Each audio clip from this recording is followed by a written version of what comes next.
আমরা দেখেছি গত 2 দিন যাবত এক ধরনের ভয়ের রাজত্ব কায়েম করার চেষ্টা করা হচ্ছে।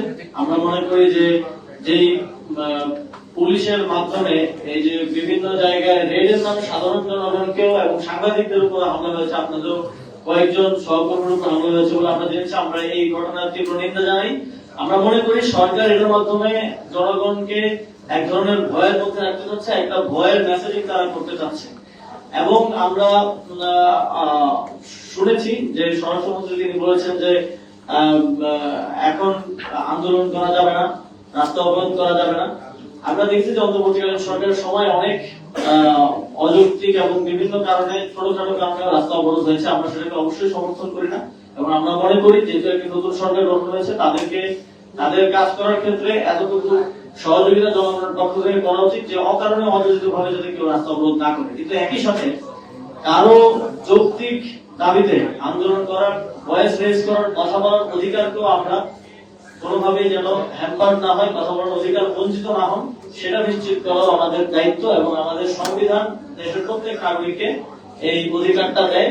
এবং কিন্তু সরকারের পক্ষ থেকে আমরা দেখছি যে একদম একাধারে সকলকে কোন ধরনের আন্দোলন করা যাবে না এই ধরনের কথা বলা হচ্ছে, যেটা গণতন্ত্রের পরিপন্থী, আমাদের সংবিধানের পরিপন্থী। এবং আমরা এই ধরনের অ্যাপ্রোচ আগে সরকারের সময় দেখেছি যে বিরোধী দলমত যে কোনো কিছু নিয়ে নামলেই দলমত নির্বিশেষে সেগুলোর উপর দমন চালানো হতো। তো আমরা সরকারের প্রতি আহ্বান জানাবো এই জনগণকে বিভিন্ন রেডের নামে হয়রানি করা এবং এই সাংবাদিকদের উপর হামলা, সাধারণ জনগণের উপর হামলা, মারধর অকারণে যথেচ্ছভাবে করা, এইগুলো থেকে এগুলো বন্ধ করতে হবে। এবং আমরা জানি যে প্রত্যেকটি থানায় কিন্তু ইনফরমেশন আছে যে কারা মাদকের কারবারি করে, কারা চুরি করে, কারা ছিনতাই করে। তো স্পেসিফিকলি সেটা নিয়ে কাজ করতে, সেটা মানে এক ধরনের আই ওয়াশ হচ্ছে আর কি, মূল জায়গায় কাজ না করে জনগণকে ভয় দেখানোর এক ধরনের চেষ্টা হচ্ছে বলে আমরা মনে করছি। সমসাময়িক বিষয়ের মধ্যে আমরা দেখেছি যে খুব তড়িঘড়ি করে 6টি সিটি কর্পোরেশনের প্রশাসক নিয়োগ দেওয়া হয়েছে।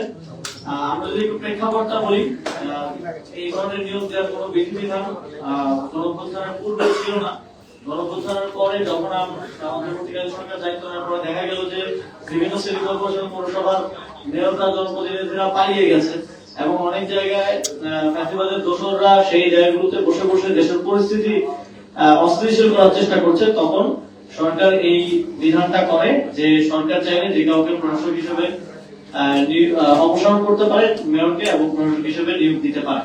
কিন্তু অন্তর্বর্তীকালীন সরকার সঙ্গত কারণেই এই আইন থাকা সত্ত্বেও তার কিন্তু ব্যবহার করা হয়নি। শুধুমাত্র এক জায়গায় সেটা ব্যবহৃত হয়েছে, আর কোথাও সেটা ব্যবহৃত হয়নি। সঙ্গত কারণেই আমরা গণতন্ত্রকে মূল্যায়ন করতে চেয়েছিলাম এবং সেখান থেকে স্থানীয় সরকার নির্বাচন দেওয়ার এক ধরনের সদিচ্ছা থাকলেও রাজনৈতিক নানা ধরনের বাস্তবতা আপনারা জানেন সেটা দেওয়া সম্ভব হয়নি।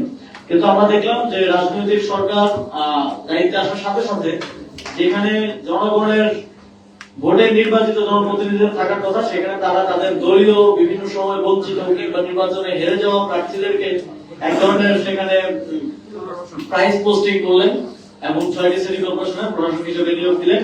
আমরা মনে করি এটা এই যে নতুন বাংলাদেশের কথা আমরা সবসময় বলি তার সেখানে গণতন্ত্রের জন্য হুমকি স্বরূপ।